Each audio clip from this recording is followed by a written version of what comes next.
अस्सलाम वालेकुम नाजरीन, मैं हूं आपकी होस्ट सोनिया मुल्तानी। आप देख रहे हैं मेरा यूट्यूब चैनल सोनिया मुल्तानी ऑफिशियल।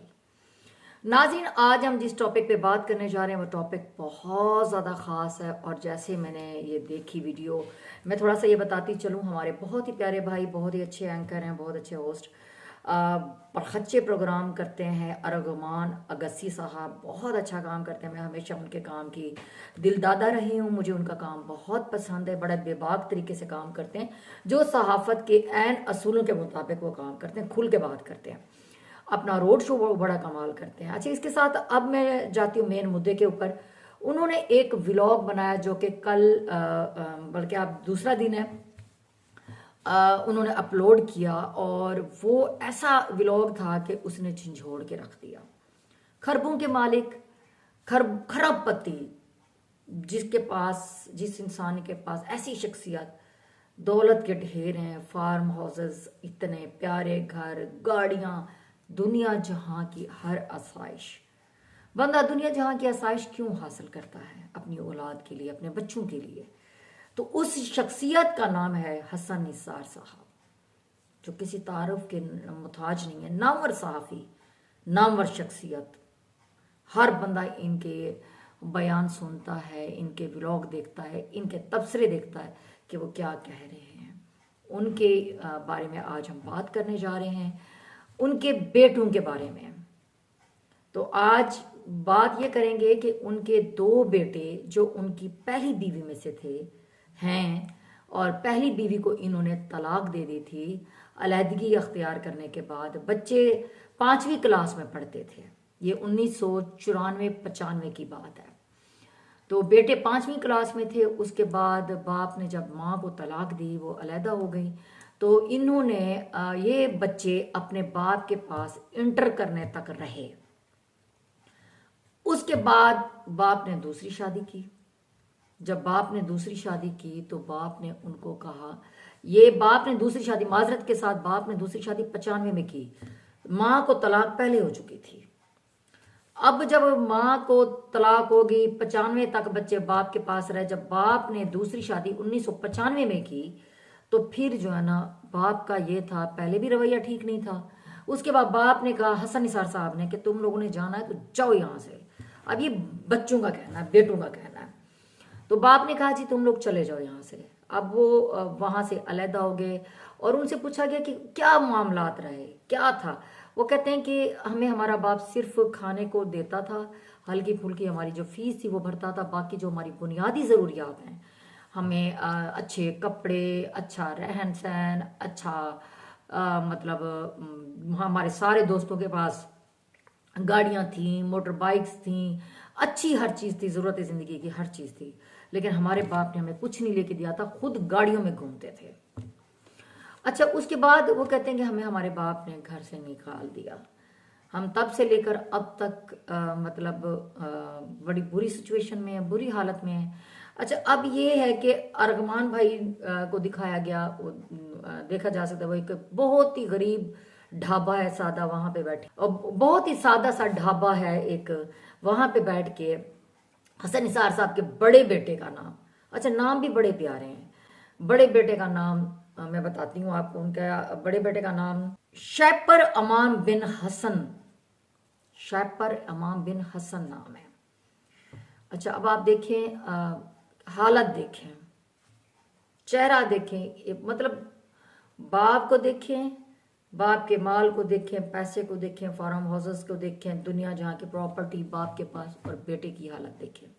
अभी इसके आगे और मैं आपको दिखाती हूँ। बेटे ने सारा कुछ बताया कि ये मामलात थे। अच्छा, फिर अरगमान साहब ने कहा, अगर ये मामलात थे तो ये बात दिल पे लेने वाली क्या बात थी? बाद में बाप दे देता, मेरे बेटे के पास भी एक बाइक है, तो मैं अपने बेटे को, मैं खुद गाड़ी पे घूमता हूँ, तो इसमें ऐसी क्या बात होगी? फिर वो चुप कर गया। मतलब वो बात बात करते ना, बात करते हुए कभी किसी वक्त वो बात से पटरी से उतर जाता था, किसी वक्त वो बात सही करता था। मतलब लग ये रहा था कि जो जहनी तवाज़ुन वो सही काम नहीं कर रहा। किसी वक्त वो क्या बात करे, किसी वक्त क्या बात करे। उसके बाद फिर उसने बताया कि मेरे पास अभी भी नौकरी नहीं है, मैं जॉबलेस हूँ, मैं जॉब सर्च कर रहा हूँ। और साथ उसने ये भी तकाजा किया कि मेरे बाप को चाहिए कि हमारा बाप हमें हमारा जो प्रॉपर्टी में से हिस्सा है हमें वो दे देता कि हम अपना गुजारा कर सकें। तो नाज़रीन ये भी मैं बताती चलूँ, ये जिस घर में, जिस अजीब से घर में वो रह रहे थे, वो घर भी उनका अपना नहीं है। वो रेंट पे रह रहे हैं। फिर थोड़ी देर के बाद वो अपने दूसरे भाई के पास लेके गए। तो दूसरे भाई के पास जब लेके गए तो आप यकीन करें, यकीन करें, वो देखने का मंजर नहीं था। जैसे उस कमरे का दरवाज़ा खुला, आगे मंजर क्या था, फर्श है, एक दरी बिछी हुई है, एक हल्का सा कंबल है, चादर टाइप, वो उसने ऊपर डाला हुआ है। और दूसरे बेटे की जो हालत है, न जाने उसके पाँव में कोई बीमारी थी, क्या था, कपड़े देखने लायक नहीं, हालत बुरी, हाल और बेहाल, बहुत बुरे हालात में। और वो भी जहनी तवाज़ुन ठीक नहीं लग रहा था। अब फिर दोबारा पूछा कि क्या करना चाहिए। अच्छा, यहाँ पे अरगमान भाई की मुझे एक बात बहुत अच्छी लगी। अरगमान भाई ने कहा कि मैं तुम्हारे बाप से बात करूँगा कि हसन साहब हमारे उस्तादों की जगह है, हम उनको उनसे सीखते हैं, हमारे टीचर हैं, मैं उनको जाके बात करूँगा, चलो आप लोगों को एक घर दे दें, रहने के लिए कुछ दे दें। तो छोटे बेटे ने कहा कि हाँ, इससे और बड़ा क्या हो सकता है। तो बड़े बेटे ने फिर एक इंकशाफ किया कि हम ऐसे, हमारी हालतें नहीं थी, हम बड़े खूबसूरत थे, हमारे पर काला जादू हुआ है, किसी ने काला जादू किया। वहाँ पे अरगमान अगसी हैरान हो गए, बल्कि मैं भी हैरान हुई।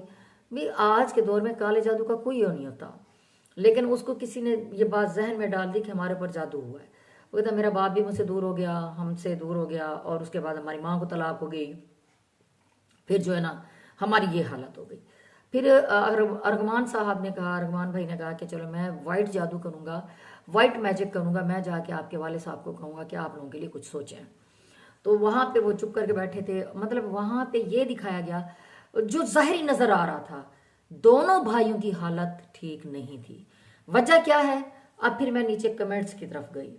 कमेंट्स में ये था, लोगों ने बड़ा हसन साहब को कहा कि हसन साहब को शर्म आनी चाहिए, इतना कुछ है, इतना पैसा है, चाहिए कि मिलजुल के रहें, मुख्तसर सी ज़िंदगी है।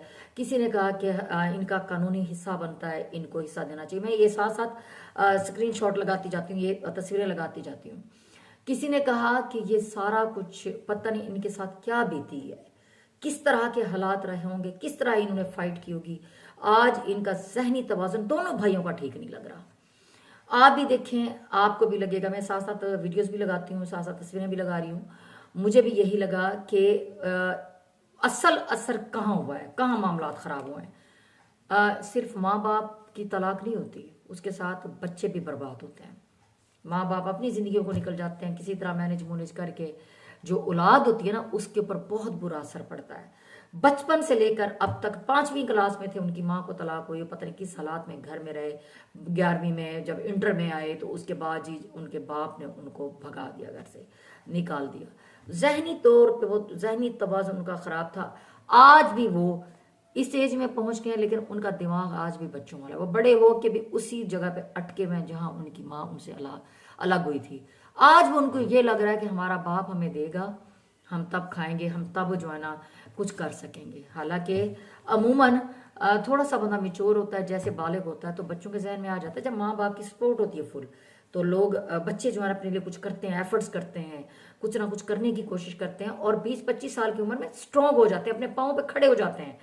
तो आज भी उनके जहन में वहीं पे वो घड़ी जो दिमागी है वो रुक गई है कि हमारे बाप ने हमारे लिए कुछ करना चाहिए, हमारे बाप को उन्होंने कुछ करना होगा, तो तब हम जो ना कर पाएंगे। मतलब ना वो अपने आप को संभाल पाए, ना अपनी हालत ठीक कर पाए।